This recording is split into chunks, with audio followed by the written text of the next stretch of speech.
Boa noite pessoal, online aqui, dia 10, capítulo 10, Uma Vida com Propósitos. Boa noite, diretora Kátia, muito bem, boa noite, chegando aqui com o capítulo 10, uau, hein, 10 dias, quase um quarto da nossa caminhada chegando aí. Boa noite, Irla, boa noite pessoal, vamos lá então. Colégio Álamo Valinhos entrou, olha só, boa noite Álamo, amo vocês, essa árvore significa muito mais para mim do que uma árvore. Boa noite Álamo. Gente, dia 10, a essência da adoração, dia 10 de setembro, e vamos lá para o nosso estudo. Basicamente vai falar sobre adoração. Nós estamos falando sobre adoração já há um tempo, né? Começamos a falar sobre adoração uns dias atrás. E aí, nesse capítulo aqui, vai falar a respeito do que significa render-se, né? A rendição. Boa noite, Viti. Tudo bem? O que seria a rendição? Ele começa a falar, né? Que rendição não é um verbo, render-se não é um verbo muito popular, né? Não é uma palavra muito legal de ser utilizada, porque geralmente está atribuindo, está vinculado a alguma coisa negativa. Por exemplo, bandidos que se rendem, tá ok? Mão na cabeça, né? Tipo, perdeu a batalha, um exército se rendeu a outro. Enfim, mas no contexto bíblico ele está querendo dizer uma coisa diferente. Rendição na adoração é você falar o seguinte: Deus é o Senhor, eu entrego para o Senhor. E eu não tenho mais nada que fazer, porque o Senhor está no controle a partir de agora. Mãos ao alto, não porque o Senhor está me assaltando, não porque o Senhor está tirando minha integridade, não porque o Senhor está me defraudando, não porque o Senhor está tirando a minha autenticidade como ser humano. Não, eu me rendo porque é a melhor coisa que eu posso fazer agora. E essa rendição é a adoração. É você simplesmente falar assim: tá bom, Senhor, é na tua mão. E é sobre isso que ele vai expressar no capítulo todo, né? Ele fala a respeito da rendição ser a essência da adoração e que a gente só se rende a Deus se a gente conhece. Então o convite, na verdade, é: conheça a Deus. Eu gosto muito de uma passagem bíblica, gente, que está lá em João, que é com uma conversa entre dois discípulos, Felipe e Natanael. E um pergunta para o outro, assim, um fala para o outro: você ficou sabendo de um profeta que apareceu aí? E ele é lá de Belém, da cidade de Belém. Jesus nasceu em Belém, tá? Não é Belém do Pará, tá bom, gente? Belém. Tem até uma piadinha aqui, gente. Dizem que um jogador do 15 de Piracicaba foi jogar em Belém do Pará, há muitos anos atrás, quando o 15 jogava o Brasileiro ainda. E aí falaram assim: e aí, o que você acha? O que você está achando aqui de jogar aqui em Belém do Pará? Ele falou: muita emoção, tá aqui na terra que Jesus nasceu. O jogador do 15 de Piracicaba achava que ele estava em Belém da Judéia. Mas vamos lá. Jesus nasceu em Belém, e aí perguntaram para o Felipe e para Natanael, conversaram: você ficou sabendo que o profeta que veio de Belém? Aí um deles falou: pode vir alguma coisa boa de Belém? Tipo, imagina um bairro ruim da sua cidade. Sabe, algum bairro ruim daqui de Piracicaba. Pode vir alguma pessoa daquele bairro lá? Ou daquela região lá? Ixi! A pessoa respondeu: vem e vê. Vem e vê. Venha e conheça. Gente, nós só vamos saber adorar a Deus, nos render a Deus, quando nós conhecemos a Deus. E através de como a gente conhece a Deus? Através da sua palavra. E como ele se relaciona com a gente através da palavra, né? E inclusive esse livro, você já deve estar percebendo, é um livro sobre relacionamento com Deus. É a gente encontrar nossos propósitos e se sentir até mais leve por encontrarmos esse propósito. Esse livro confronta algumas coisas, não sei se vocês perceberam, mas confronta algumas coisas em você. Em mim confrontou quando eu li a primeira vez e tem confrontado. Mas a intenção é essa. Por quê? Deus quer a gente mais alinhado com a vontade dele, com os propósitos dele. Então, esse convite, né, de vem e vê, eu acho sensacional. Venha e conheça Jesus, conheça quem é ele. E aí você consegue se render mais a ele. E aí, lá na página 91, nossa, a gente está chegando quase na página 100 já, hein? Página 91, eu até grifei uma frase aqui, ó. Se você quiser saber quão importante é para Deus, olhe para Cristo com os braços estendidos na cruz. Basicamente ele está dizendo: olha o tanto que eu amo vocês aqui, né? De braços abertos, mostrando o tanto que ele nos ama. Já é o suficiente para nós crer que nós creiamos e nos entreguemos a ele. E aí, gente, Deus ele poderia simplesmente obrigar a gente a adorá-lo. Só que ele não quer um monte de robô adorando ele.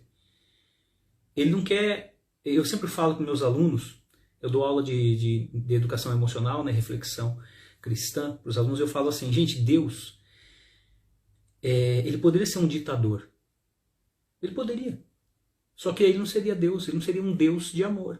Ele seria um ditador. Há uma diferença muito grande. Ele não obriga. Ele, como diz aqui o texto, ele prefere nos atrair com delicadeza para si. Ele nos atrai delicadamente para si.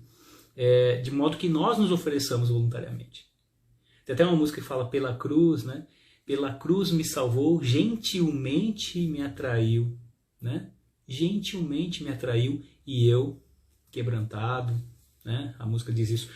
Que nós possamos entender que ele não vai obrigar a gente, vai me adorar, adora aí, passa tudo, a tua adoração aí. Não, gente, é uma coisa voluntária, sai do nosso coração. Né? Ruth Sander Brandolin entrou, salve Rudão, boa noite Rudão, boa noite Patrícia Otilia, lá de Paranaguá, boa noite. Então, Deus ele não vai obrigar a gente a adorá-lo, ele quer que flua espontaneamente, ele não quer um monte de robô dizendo amém, amém, amém, aleluia. E aí, como é que a gente consegue se render? Admitindo também, segundo o livro aqui, as nossas limitações, né? Simplesmente falar, olha, eu sou limitado, eu não consigo.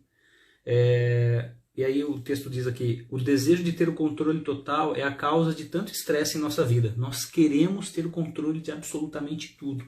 E isso é um excesso de bagagem terrível. E aí, gente, levando em conta isso, a gente tem que ter um princípio assim. O que é a gente se render? É deixar Deus ser Deus. Eu não querer assumir as coisas, né? As coisas que queremos que nós sejamos deuses. Não somos deuses.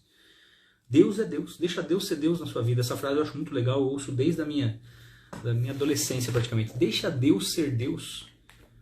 E você seja você. Tá? Senão a gente fica querendo ser, né? Na página 92 do comecinho ele fala, não somos Deus e nem jamais seremos. Nós somos humanos. É quando tentamos ser Deus que acabamos mais parecidos com Satanás, que desejou a mesma coisa. Olha que perigoso isso. Lembre-se da história lá. Lúcifer, né? Era um anjo de luz, tal. Ele desejou ser como Deus. E caiu e com o rabo dele arrastou 1/3 dos anjos todos, né? Se nós queremos tomar o lugar de Deus, nós corremos o risco de nos parecermos, né? Não vou nem ficar falando muito disso, já deu para entender o recado, né? Seguindo aí, o que significa rendição, né? Nessa parte aí eu grifei essa seguinte frase. Não significa desistir do raciocínio lógico. Deus não desperdiçaria a mente que ele concedeu. Aí que ele completa com essa frase. Deus não quer ser servido por robôs. E aí que a gente entra numa coisa interessante de se falar também. Quando nós interpretamos que... quando nós... Peraí, deixa eu silenciar isso aqui que tá mensagem chegando. Só um segundinho, gente. Pronto. Pronto, vamos lá. Quando a gente interpreta que Deus não quer ser servido por robôs, Deus quer pessoas autênticas, tem uma frase do C.S. Lewis que eu vou ler na íntegra, que é muito boa, vale muito a pena, que diz o seguinte, à medida que eu vou me aproximando mais de quem Deus é, mais autêntico eu sou. Não é que eu perco minha autenticidade. Como eu falei no começo aqui, o render-se, né, o mãos ao alto, assim, me render significa, eu sei que quanto mais eu me entregar ao Senhor, mais eu serei quem o Senhor quer que eu seja. Faz sentido? Nós vamos encontrar a nossa autenticidade como cristãos, como filhos, como pais, como esposo, esposa, como funcionários. Nossa identidade vai se formando mais, eu não gosto de falar forte, mas digamos com mais autenticidade mesmo. Tá? Ou seja, acabamos sendo mais nós mesmos, nós acabamos tendo mais autenticidade. A frase do C.S. Lewis, até coloquei aqui, coloquei uau aqui.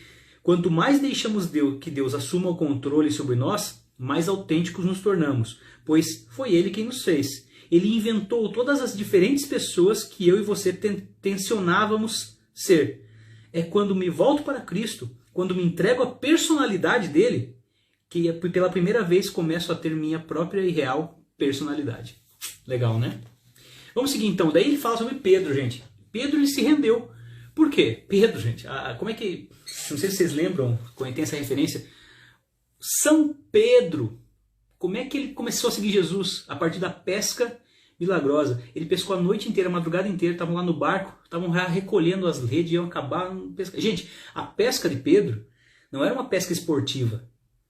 Era uma pesca profissional, ou seja, o quanto de peixe ele pegasse naquela noite ia determinar o quanto de comida ia ter na casa dele e dos funcionários dele, né, das pessoas que estavam trabalhando com ele, os outros pescadores. Então era coisa séria a pescaria, não era uma pesca esportiva que eu vou no pesca e pague ali, uma pesca... Não, era uma pesca... Eles estavam assim, transtornados, que a madrugada inteira eles jogaram a rede e nada. Mas teve uma hora que Pedro falou, tá bom, olha, Jesus falou, joguem a rede ali naquele canto ali.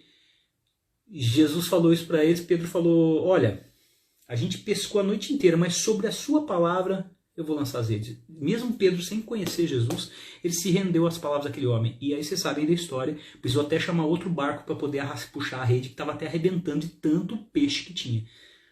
E não era nada comum aquilo. E aquilo lá correu a Judéia toda, enfim, até hoje nós estamos falando sobre essa pesca maravilhosa, e tiveram outras, inclusive, se a gente for ver na Bíblia. Mas enfim, Pedro, ele lançou as redes sobre a palavra de Jesus, ele se rendeu. Aí tem uma frase aqui nessa página 93 que diz: você sabe que já se rendeu a Deus quando depende dele para resolver as coisas, em vez de insistir em manipular as outras pessoas, forçar a sua programação diária e controlar a situação.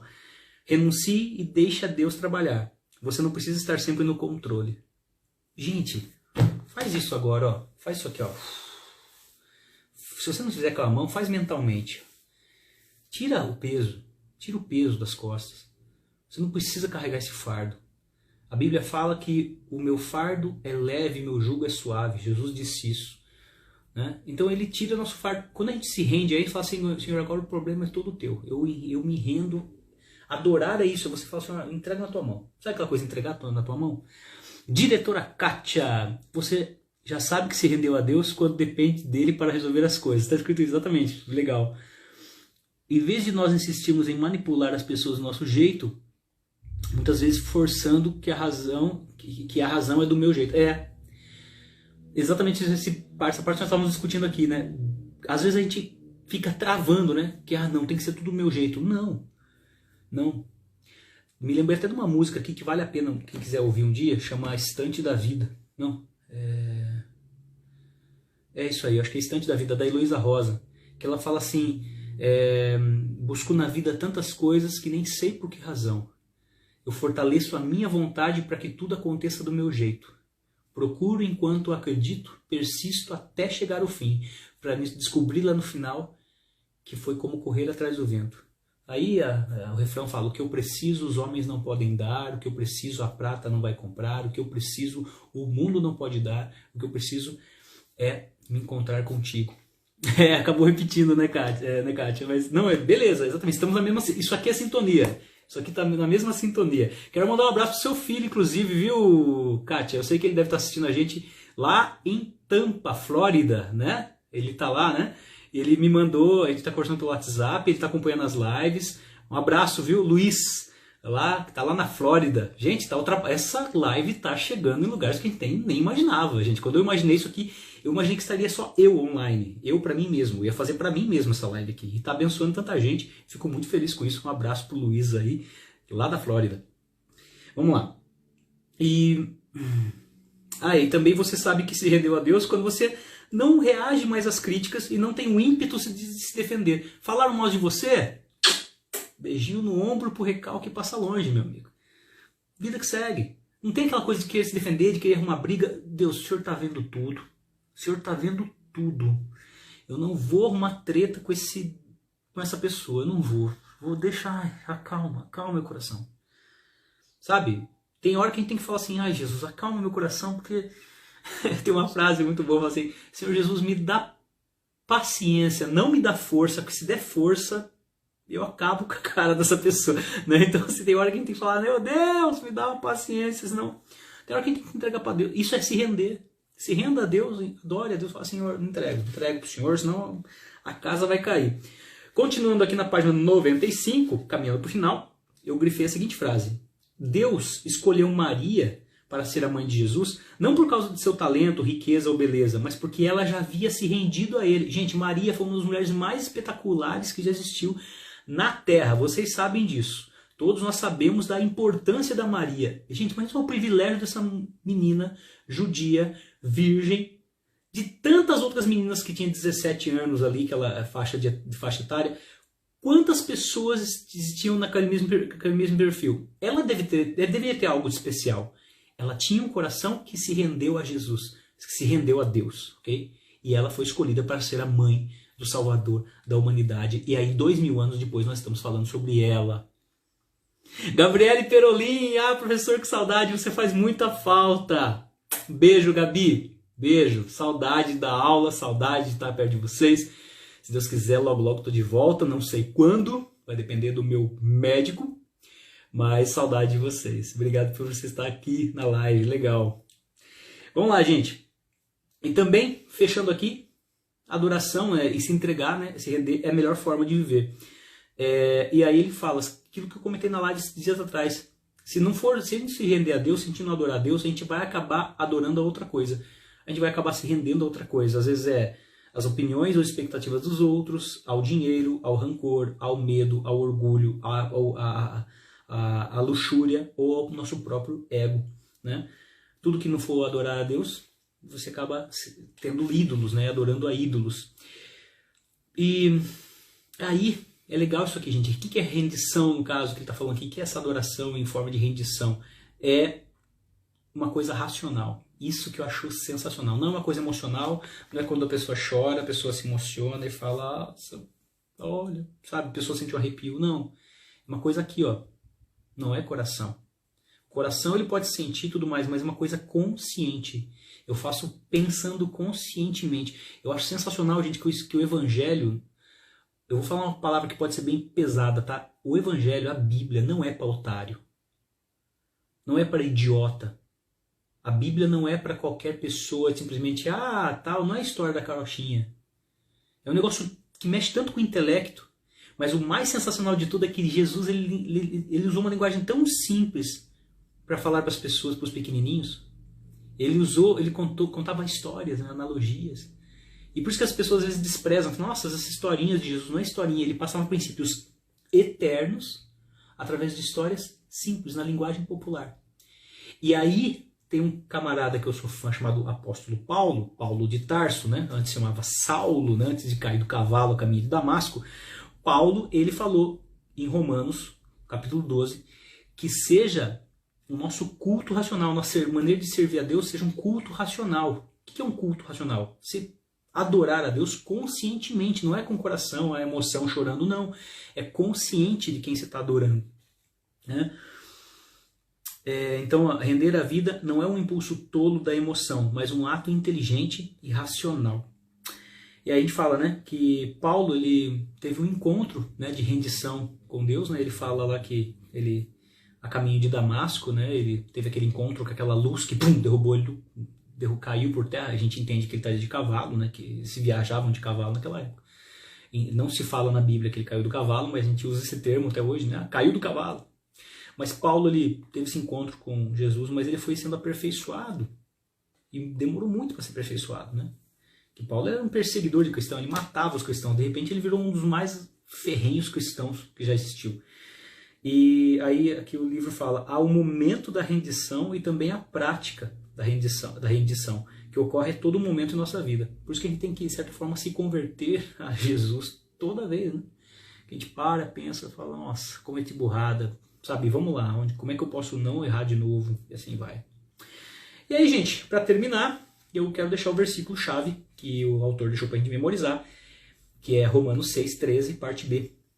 Está na nova tradução linguagem de hoje.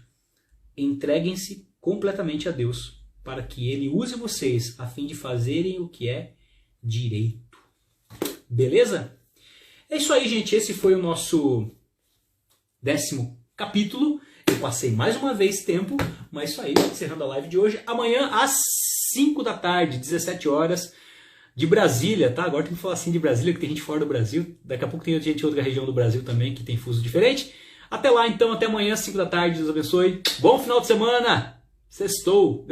Sextou o final de semana todo aí. Bom final de semana para vocês. Tchau, tchau.